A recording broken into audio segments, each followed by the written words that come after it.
선생님들, 부모님들께서는 모두 편안하신지요? 어디 편찮으신 데는 없으신지요? 저는 50대 후반의 퇴직자입니다. 회사를 나온 지는 5년이 조금 넘었습니다. 30년 가까이 대기업에서 영업과 관리 일을 주로 했었고, 저 역시 원치 않게 퇴직을 할 수밖에 없었던 케이스입니다. 제가 퇴직을 하고 가장 먼저 알게 된 점은 바로 저에 관한 부분입니다. 저는 제가 나름 잘났다고 생각했습니다.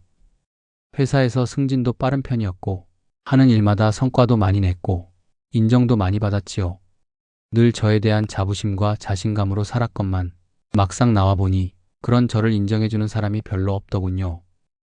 회사 안에서의 나란 인간과 회사 밖에서의 나란 사람이 달라도 너무 달랐고, 그로 인해 세상에서의 저의 포지션이 완전히 달라지는 바람에 참으로 씁쓸한 시간을 보냈습니다. 저란 사람이 제가 생각한 것만큼 그리 대단한 사람은 아니라는 것을 느끼게 된 계기도 되었습니다. 그 과정에서 많은 일이 있었습니다. 재취업에서 쫓겨나기도 해보고, 투자 사기도 당해보고, 사람들하고의 관계에서 상처도 받아보고, 그런데 그중 지금부터 말씀드릴 일이 제가 퇴직 후 겪은 일 중에서 단연코 최고로 앞으로 저에게 큰 영향을 줄 만한 일이 아닐까 생각합니다. 퇴직할 당시에 제 양가 부모님의 건강은 그닥 나쁘시지 않았습니다. 장모님 장인어른은 90 가까이 되셨지만 평생을 시골에서 기름진 음식 안 드시고 성품까지 편안하셔서 큰 병이 없으셨습니다. 장모님께서 밭일을 많이 하셔서 허리가 굽으신 탓에 통증에 시달리는 정도셨지요. 저희 부모님의 건강도 그리 걱정할 정도는 아니었습니다. 저희 부모님께서는 바깥 출입하는 것을 싫어하시고 내내 댁에서만 지내셔서 근력이 약하신 것은 걱정이었지만 그렇다고 당장 큰일이 생길 것 같은 컨디션은 아니셨습니다. 그런데 참 희한했습니다. 부모님 건강은 정말 모를 일 같았습니다. 확실히 연세가 드셔서 그러신가. 어제 오늘이 다르시고 한번 나빠지시기 시작하니 걷잡을 수 없이 악화되셨습니다. 도무지 짐작이 되지 않았습니다. 결국 최근 3년 동안에 어머니, 아버지, 장모님, 장인어른 네 분께서 모두 먼 곳으로 떠나가셨습니다. 안타까운 일을 겪어보니 이런 생각이 들었습니다. 사람이 세상에서의 삶을 마감하고 떠나가는 모든 과정을 우리는 짧게 떠나셨다, 운명을 달리하셨다, 하늘나라로 가셨다 등으로 표현하지만 그 말 안에는 정말 많은 고통과 아픔, 그리고 노고와 회한이 담겨져 있다는 것을 말입니다. 특별히 저는 3년 안에 네 분을 보내드리면서 깨달은 점이 있습니다. 먼저 저란 인간이 그렇게 괜찮은 사람은 아니었습니다. 정확히 표현하면 아주 이기적인 사람이었습니다. 돌이켜보면 지난날 저는 회사에서 직급이 높아질수록 좋은 상사처럼 보이려고 애를 썼습니다. 경조사도 다 참석하고 후배가 아프면 쌍화탕 사다가 슬쩍 건네주기도 하고 후배 와이프가 아프다고 하면 서둘러 퇴근 시간 넘지 않게 보내주는 배려도 했었습니다. 그런데 말 그대로 좋은 상사 코스프레에 지나지 않았습니다. 이미지 관리를 위한 목적이었던 것 같았습니다. 아버지와 어머니 케어는 퇴직자인 제가 주로 맡았었는데 그때마다 확실히 느껴졌습니다. 아버지의 경우는 암에 걸리셔서 제가 몇 달을 내내 옆에서 지내야만 했습니다. 아버지께서 암 진단을 받으신 초기에는 슬픈 마음이 워낙 커서 아버지 곁에서 돌봐드리는 게 별로 어렵지 않게 느껴졌습니다. 가끔은 차라리 퇴직을 해서 아버지와 오랜 시간을 함께 할 수 있다는 점이 감사하게 여겨지기도 했습니다. 아버지의 마지막 시간을 정말 잘 보내드려야겠다고 하루에도 몇 번씩 다짐했습니다. 그런데 시간이 흐르면서 여러 가지 감정이 생겨났습니다. 한 달, 두 달, 아무런 일도 하지 못하고 아버지 옆에만 꼼짝없이 붙어 있으려니 심경이 복잡해졌습니다. 나는 지금 무엇을 하고 있는 걸까? 내일은 언제 할 수 있는 걸까? 그런 생각이 들었습니다. 분명 해야 하는 것은 알겠지만 마음 한구석에는 솔직히 도망가고 싶은 마음도 들고 다른 형제들 원망도 되고 그랬습니다. 퇴직 후에 변변한 일자리 하나 없었던 제 모습이 한탄스럽기도 하고 안 그래도 제 나이가 50 중반을 훌쩍 넘겨서 어디 가서 일을 구하려고 하면 늙은이 취급받는데 기술 하나 없는 제가 아버지가 떠나시고 다시 사회에 나갔을 때 무조건 내쳐질 것 같아 두려웠습니다. 하루에도 몇 번씩 원망과 자책과 죄송한 감정을 오고 가느라 머리가 아팠습니다. 그런 제 마음을 다른 사람들에게 들키기라도 할까봐 겁도 났습니다. 아버지를 병간호하고 보내드리기까지의 수개월간 저는 제 인생에서 손꼽을 만큼 오락가락한 마음에 괴로웠고 마침내 저란 사람이 대단히 이기적인 사람이라는 것을 확인할 수 있었습니다. 또 하나, 부모님 네 분을 짧은 기간 안에 모두 보내드리면서 느꼈던 점 두 번째는 삶은 이상이 아니라 현실이었습니다. 가끔 영화나 드라마에서 보면 지극정성으로 누군가를 돌보는 이야기가 나옵니다. 대부분은 화면도 따스한 느낌이 들고 배경음악도 잔잔하게 깔려서 언뜻 보면 아름다운 광경처럼 보여집니다.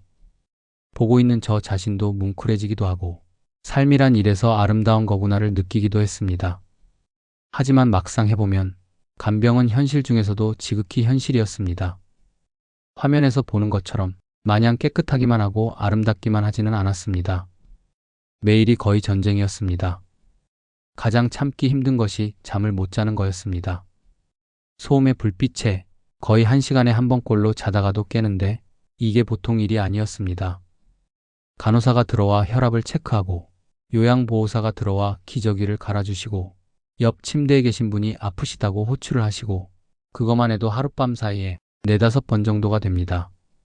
그때마다 병실 불 켜고 소리 들리고 그러면 잠이 들었다가도 깨고 나면 다시 잠들기도 어렵고 하여간 고통 중에 잠 못 자는 고통만큼 큰 것도 없는 것 같았습니다. 간이 평상이 딱딱해서 그렇지 않아도 허리도 아프고 온몸이 베기는데 잠을 잘 수 있는 환경이 되지 않으니 빠르게 지쳐갔습니다. 낮에는 낮대로 해야 할 일이 있어서 잠을 못 자고 잠을 못 자서 컨디션 떨어지면 짜증이 올라오고 그러다가 간혹은 그 짜증이 아버지에게 가기도 했습니다. 더 드신다는 식사도 제가 피곤하면 그만 드시라고 말할 때도 있었고 당장 기저귀에 소변 보셨다고 칙칙하다고 그러시는데도 조금만 더 참으시라고 말한 적도 있었습니다. 환경도 마찬가지입니다. 병실에서 의외로 약 냄새는 거의 안 납니다. 다 포장이 되어 있으니 알코올 냄새다 뭐다 그런 건 없습니다. 차라리 있다면 알코올 냄새와 약 냄새가 더 낫지 않을까 싶습니다. 이런 표현해도 될까 싶습니다만 사람이 뿜어내는 냄새야말로 참기 힘든 경우가 많습니다. 음식 냄새까지 섞이면 역하게 느껴지기도 합니다. 병원 관계자분들이 노력은 많이 하시지만 냄새를 말끔히 없애는 것은 사실상 불가능하지 않나 싶었습니다.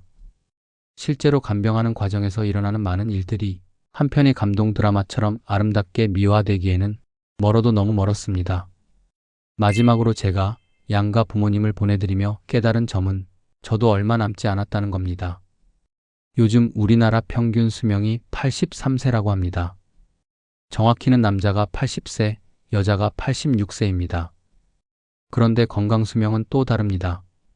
신체적으로나 정신적으로 특별한 이상 없이 생활하는 기간을 말하는 이 건강 수명. 우리나라 평균은 72세, 남자는 71세, 여자는 74세입니다.